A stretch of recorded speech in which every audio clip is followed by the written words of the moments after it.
आपण पाहत आहात सत्य, रोखठोक, निर्भीड बातम्या दाखवणारे न्यूज चॅनल जनहित मराठी न्यूज। नमस्कार, माझं नाव अमर गायकवाड, मी सुकळी गावचा रहिवासी आहे। 14 व 15 वित्त आयोगामध्ये तत्कालीन ग्रामसेवक पवार, SM राऊत आणि सरपंच नितीन साहेबराव गायकवाड यांनी लाखो रुपयाचा भ्रष्टाचार केलेला आहे। याचे पुरावे मी BDOचे गटविकास अधिकारी आहेत, पंचायत समिती केचे, त्यांना पुरावे दिलेले आहेत। तहसीलदार साहेबांना याबद्दल पुरावे दिलेले आहेत। तसेच सुकळी गोटेगाव दरम्यानची केजडीची जी नदी आहे ज्याच्यामध्ये पाणी साचतं त्याचा मावेजा मिळालेला नाही आणि ते पाणी मागील 4 ते 5 महिन्यापासून आमच्या शेतामध्ये साठून आहे। आमच्या त्या शेताचं आतोनात नुकसान होत आहे। याच्याबद्दल सुद्धा मी पंचनामा करा म्हणून तहसीलदार साहेबांना निवेदन दिलेलं आहे।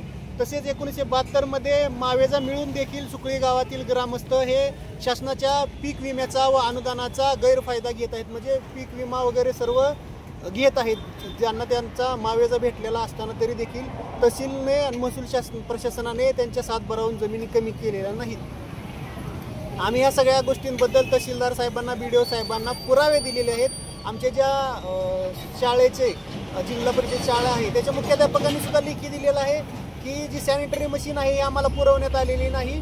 याचे सुद्धा मी लेखी झेरॉक्स आहे त्यांना दिलेले आहे। अंगणवाडीच्या जे शिक्षिका आहेत त्यांना सुद्धा खेळणी दिलेली आहे 21,000 रुपयाची। याच्याबद्दल सुद्धा त्यांना मी लेखी दिलेला आहे अंगणवाडीच्या सेविकांनी की मला ह्या कोणत्याही प्रकारची खेळणी मिळाली नाही। याची सुद्धा मी एक झेरॉक्स BDO साहेबांना आणि तहसीलदार साहेबांना पुरावा म्हणून सादर केलेले आहे आणि मागणी केलेली आहे की संबंधित 2 भ्रष्ट ग्रामसेवक आणि सरपंच यांच्यावरती तात्काळ गुन्हा दाखल करण्यात यावा। त्यासाठी मी तहसील कार्यालयामध्ये आज दिनांक 17/11 पासून उपोषणाला बसलेलो आहे, तरी अद्याप कुठल्याही प्रशासकीय अधिकाऱ्यानं इथं येऊन दखल घेतलेली नाही।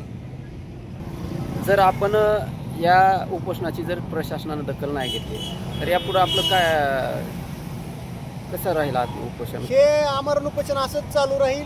वेळ प्रसंगी जर तहसीलदार साहेबांनी, BDO साहेबांनी जर माझ्या उपोषणाची दखल घेतली नाही आणि या दोषींवर गुन्हे दाखल केले नाहीत तर मी तहसीलमध्ये जाऊन कोणत्याही क्षणी आत्मदहन करेन। आमच्या ज्या ग्रामसेवक होत्या SM राऊत या कधीच ग्रामसभा घेत नव्हत्या। यांना वारंवार आम्ही विनंती केली होती ग्रामसभा घ्या, पण या घेत नव्हत्या। त्या काय करायच्या की जो आमच्या ग्रामपंचायतीचा शिपाई आहे वाघमारे याला रजिस्टर देऊन तो गावोगावी जाऊन रजिस्टर हे रिकाम असताना, म्हणजे त्याच्यावर कुठला ठराव वगैरे लिहिलेला नसताना, कुठली ग्रामसभा नसताना, मीटिंग नसताना जे त्यांच्या मर्जीतले नागरिक आहेत त्यांच्या सह्या घेत होता। हे मी रंगेहात पकडलं होतं। याचा सुद्धा व्हिडिओ काढला होता।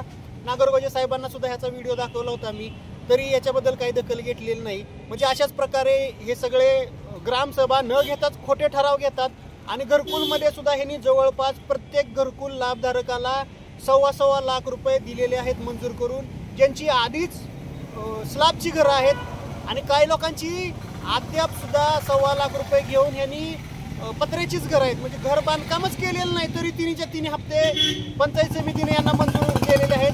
तरी याच्यामध्ये ग्रामसेवक, सरपंच आणि इंजिनियर हे सगळे सामील आहेत। तर या सगळ्यांच्यावरती चौकशी करून गुन्हा दाखल करावा। याच्याबद्दल माझ्याकडे PTR मध्ये पुरावे सुद्धा आहेत की 2020 मध्ये यांनी घरं बांधलेली आहे स्लॅबची आणि यांनी आता 2025 मध्ये शासनाची फसवणूक करून घरकुल उचललेलं आहे। तरी मी विनंती केलेली आहे की यांच्यावरती गुन्हा दाखल करण्यात यावा। जनहित मराठी न्यूज चॅनलला लाईक करा, शेअर करा आणि सबस्क्राईब करा।